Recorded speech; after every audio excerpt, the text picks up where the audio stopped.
And we're back to where great things happen. And I'm your host, Van Erickson, alongside the president of the university, Dr. Webb, right here.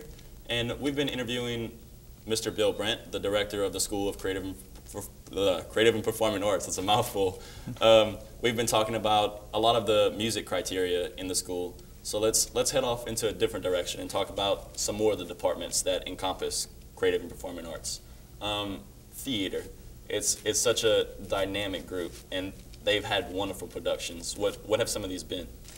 Well, theater dance, you know, they really go so closely hand in hand, have shown a remarkable amount of growth and quality in the program in the last 20 years in particular. A little bit of history behind all of that is that when I first came to Northwestern, there was not even a theater degree. There was a speech degree that you could have a theater emphasis in it, if you remember that, Dr. Webb, that far back. And we had really 1.5 faculty members at the time in the theater program. There was a master's program, of all things, in dance. I mean, so it was just all convoluted. And we're working with then President Dr. Alost, and then we hired a gentleman by the name of Dr. Jack Wan, and who we brought on campus as a consultant, and he gave us a 10-year plan, and Dr. Wan ultimately came here and to be a faculty member. Then when Dr. Webb became president, he just let Jack continue right on with doing what he felt he needed to be doing to build the program, and from that it has just really blossomed. A number of our students are working successfully. Graduates are working successfully all around the country and beyond on cruise ships. We've got a former student who is also a graduate of the Scholars College who's in Jersey Boys in Las Vegas. I just got back last night from seeing Terrence Daniels on stage on Broadway in the new production of La Cage aux Folles, and he looked really at home on stage. I was really proud of that kid. But a number of our students are working professionally and doing quite well in theater and in dance across the country in regional theaters and those sorts of things. And a lot of our theater students are hired every summer to work in stock theater all over the country. So the program has a real reputation now, and it's a very positive one. And this past week during spring break, we hosted the American College Dance Festival, and over 600 attendees at the festival, which was good for the economy here in Natchitoches. Sure. And if they were here for 4 solid days, Barry Stoneking, who is the coordinator of our dance program at the moment, just did a tremendous job of pulling that all together with the support of our other faculty in theater and in dance for a really positive experience. There were, I'm not sure how many dance groups were reviewed and adjudicated during the time they were here, but there were a lot of them. But only 9 were selected to perform the very last, what they call the gala performance in the evening.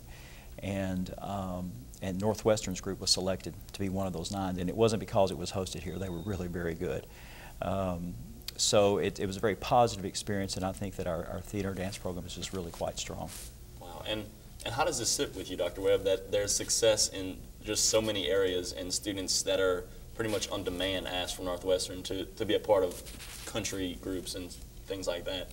Well, I just think it speaks volumes about the quality of the program, the caliber of leadership that Mr. Brent has brought to the school, as well as those who head up areas within the school and our wonderful faculty and students. It's the Creative and Performing Arts School here at Northwestern is actually designated by the Board of Supervisors as one of Northwestern's areas of excellence.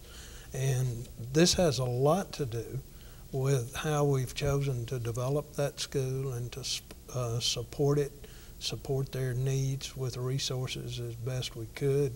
If you'll notice, all 3 of the degree programs, the major degree programs in that school are nationally accredited. And a few years ago, only music was accredited. And if you look around, some universities tend maybe not to promote accreditation for the visual arts or for theater. And usually they're going to push hard for accreditation in music. But we wanted all those programs to be first rate. And that's exactly what we think we have. attended recently a concert at the home of Jim Bob Key in our community that had a whole lot of supporters of the arts in attendance, as always, and our faculty just did an outstanding job of performing there, and it just leaves you walking away with such great pride when everybody there talks to you about how wonderful it must be to be associated with a university that does such an outstanding job in the arts.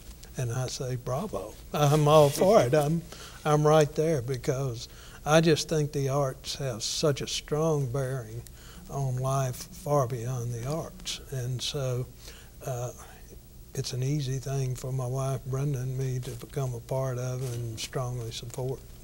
And there is so much beyond the arts, as we've been talking about here today, you know, and there's a lot going on in the Natchitoches community. And I think one event that ties it all together is the Christmas Gala.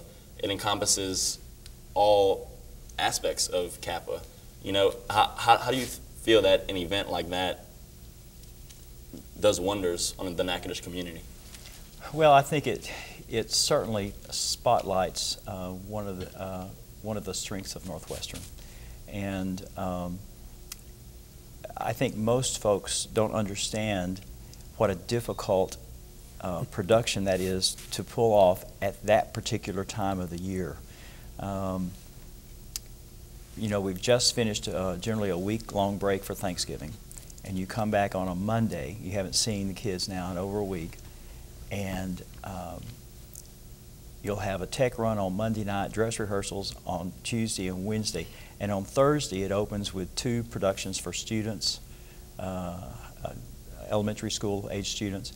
Then we'll have a production on Thursday night, 2 more productions on Friday morning, and then 2 productions on Friday night.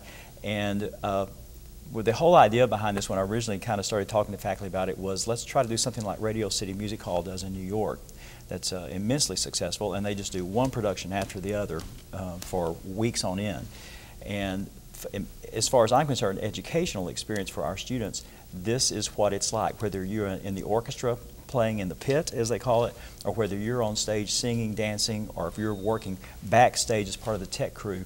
This is what real theater and real performance is like for most professionals. And if they have one performance right after the other, you got to catch your breath, get a swig of water, and get back out on stage. But it is extremely, and we're also at the beginning of final exams, so you can imagine the pressure that's on the kids. Right. But beyond that, I think it's become, sometimes the production's a bit controversial, and sometimes it's perhaps meant to be that way, in that we want people to think and look at art from different angles and different vantages of what's available as far as artistic goes. And as long as it's in good taste, that's what I'm all about. But our kids get an opportunity to experience lots of different things and different ways to express themselves using Christmas as a part of that. So I think it's been really successful, and as I remind our faculty and our students every year, for many folks, this is the only impression of Northwestern they will have. It's what happens on that stage in that hour and 5 to 10 minute performance. A lot of folks who come back year after year after year now, but for so many visitors, that might be the only impression. So the impression that we give needs to be a really positive one, and one that they will, you know, leave feeling good about Northwestern. And I actually saw it before I even came to Northwestern, and it's one of the things I remembered when I came here. So it's Good. definitely a great job with that. And